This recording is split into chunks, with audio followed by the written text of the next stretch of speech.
Սիրելի հայրենակիցներ, այսօր քննարկում է հեռուստատեսության ռադիոյի հանձնաժողովի անդամ Հակոբ Հակոբյանի հարցը։ Գործընկերներս երեք հանդիպություն էին ինձ անում, ասում են Գեղամ հրահ չի, հրահեյա։ Բայց ուղղակի ես սովորել եմ հրահի, որովհետև հեռուստատեսության ռադիոյի ազգային հանձնաժողովի ձևավորման առաջին իսկ օրից աչքից առաջ է։ Պետք է անկեղծ ասեմ։ Տարիներ առաջ անգամ առաջարկ եմ ստացել դառնալ հրահ անդամ, ընտրվել հրահ անդամ։ Մերժել եմ երկու պատճառով, որտեղ իմ բնավորությամբ ես չեմ կարող սահմանափակվել այդ օրենսդրության մեջ ու ազգային ժողովում ասել, բա չեմ խոսելու այն ամեն ինչի մասին, որ կցանկանայի խոսել, երթումը տայ, փողը ստանայի, հետո ստաղորը առավոտվանից գիշեր բոլոր հեռուստալիքներով խոսել։ Երկրորդը, որ ամենակարևորն է, ես չէի կարող որևէ պաշտոնի համար հրաժարվել Հայ-Հեղափոխական դաշնակցության անդամակցությունից։ 35 տարի եղել եմ դաշնակցական, կմնամ դաշնակցական։ 3-4 տարվա մեջ 4 կուսակցություն կյանքում չեմ փոխել եւ իմ կուսակցական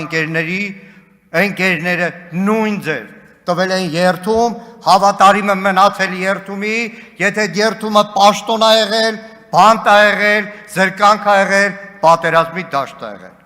Բայց այսօրվա քննարկումը իրականում դաշնակցության հետ կապ չունի։ ՀՌՀ անդամ Հակոբ Հակոբյանի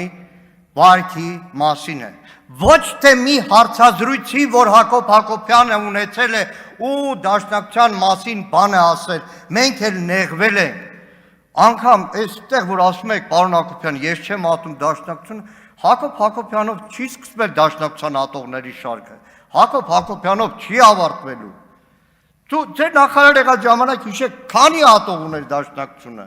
Քանի ատող, ձեր կարդացած գրքերի այդ ամբողջ պաշարների մեջ հիշեք ցարերից ու սուլթաններից սկսած քանի ատող ուներ ու հիմա քանի ատող ունի դաշնակցությունը։ Պարոն Հակոբյանը երկու օրվա մեջ իր խոսքում մի բառ շատ հաճախ օգտագործեց, դա ադապտացիան է, այսինքն բոլոր իրավիճակներում հարմարվելը։ Հիմա կոչ անում դաշնակցություն հարմարվի այս վիճակին, հարմարվենք գլուխներս կախ, ասենք ինչ արարածար, ինչ բան, ինչ հայրենիք, էսա ու վերջ, սահմանափակվենք։ Ուրախացար Արման Եղոյան, մի ուրախացի։ Ես քեզ հիշում եմ 20 թվականին Երկիր մեդիա հեռուստաընկերության այն մարտաշունչ վիճակը ու այսօրվա վիճակը։ Բայց պարոն Հակոբյանն ասում է ադապտացիա։ Նայեք, իրականում այստեղ մեր վեճը ոչ թե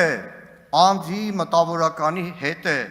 այլ հեռուստատեսության հանձնաժողովի անդամի, որը ոչ թե տեսակետ է հայտնել, այլ դարձել է քաղաքական իշխանության քարոզչական գործիք։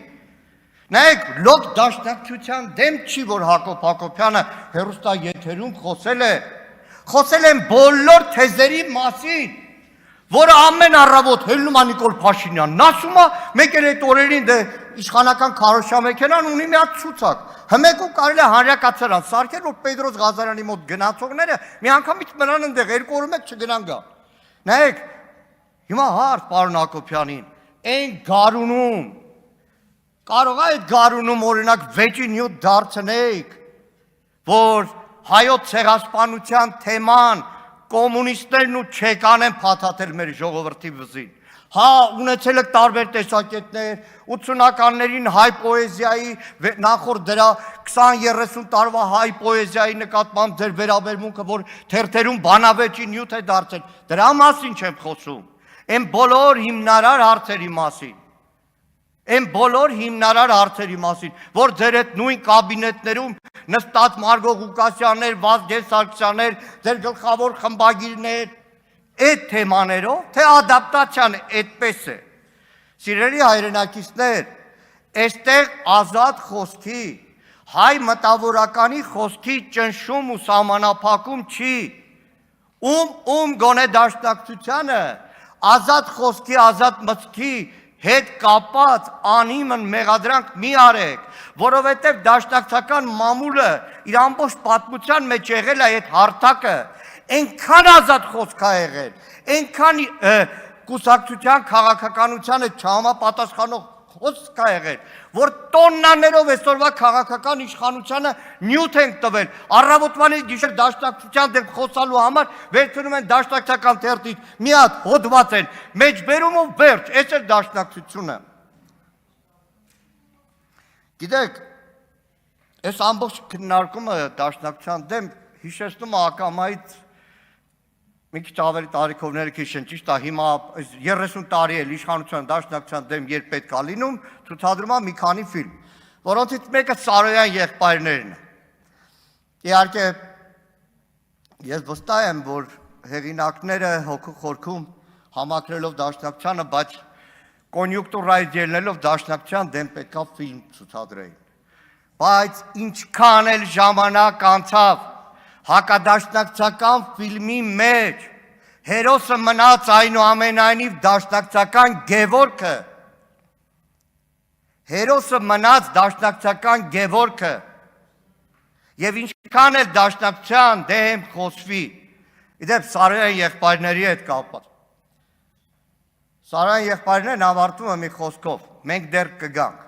90 թվականին, երբ որ պաշտոնապես բացվեց դաշնակցության գործունեությունը Հայաստանում, Հայաստանի ղեկավար մարմնի ներկայացուցիչներից մեկը հանգուցյալ Վահան Հովհաննիսյանի հետ Ռուբեն Հովսեփյանն էր, ով գրական թերթում տված իր հարցազրույցում, ասում է այն տարիներին, որ նայում է Սարոյան եղբայրներ ֆիլմը, կյանքում չէի մտածի, որ այդ մենքի մեջ ես էլ եմ լինելու։ Հիմա պարոն Հակոբյան, ձեր գրչակի ծնկեր հանգուցյալ Ռուբեն Հովսեփյանը այս դաշնակցության վերադարձից հետո հակապետական գործունեություն էր անում, ձեր գրչակի ծնկեր հանգուցյալ Մանուկ Մնացականյանը հակադաշնակցական գործունեություն էր անում, Ֆելիքս Մելոյանը հակադաշնակցական գործունեություն էր անում, Ալվար Պետրոսյանը հակադաշնակցական գործունեություն էր անում, հայ գեղանկարի ասպետներից մեկը Սարգիս Մուրադյանը 60-ականների ազատագրական շարժման այն ժամանակվա ղեկավարներից մեկը Հայաստանում, դաշնակցական Սարգիս Մուրադյանը հակապետական գործեր անում, իդեպ կամ Ռազմիկ Դավոյանը, Մեհեր Դավոյանը, մյուսները։ Գիտեք, երբ որ հիշում եմ, երբ որ հիշեցի Ռուբեն Հովսեփյանին, հիմա եկեք այդ ադապտացիան հասկանանք, երբ որ 94 թվականին ավերում էին գրական ընտանիքի գրողների միության նոր հանդեսը, փակում էին նոր հանդեսը, ադապտացիայի պատճառով էր, որ կարելի էր հանդուրժել իշխանության մեջ եղած այդ ժամանակվա պոետներին ու գրողներին այդ վայրագությունը։ Իհարկե 97-ին նորքը, որ վերահրատարակվեց, առաջին խմբագրականը Ռուբեն Հովսեփյանը վերնագրել էր «Սպին գեղեցկացնում է տղամարդուն»։ Իրականում հարցը ով է մտավորականը։ Այո, այսօր մտավորականի փնտրտուք կա։